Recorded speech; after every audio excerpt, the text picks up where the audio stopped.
Hey guys, welcome back to our channel. In this tech tutorial video, we're going to reveal to you how you can turn on or turn off the full screen feature on Google Chrome or in your Chrome web browser in 2025. So let us dive into this.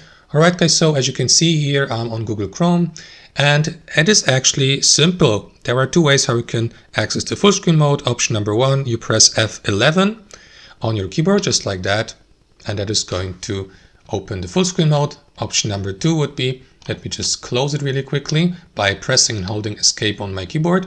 The second option would be to access it through your menu here to the right by clicking into these three dots and to click into that button here next to the zoom in and zoom out feature. That is going to successfully open the full screen mode. Now, as you can see guys, you can close the full screen mode either using the method I just showed you by pressing and holding escape on your keyboard. That's option number one. And option number two would be to simply hover your mouse or your cursor over that upper edge here of your display. And that is going to trigger or show that X icon. So if you click into it, the full screen mode will be closed. And that's how it works, guys. Thanks for watching. Hope you enjoyed this video, got some value from it, and we'll see you next time on our channel.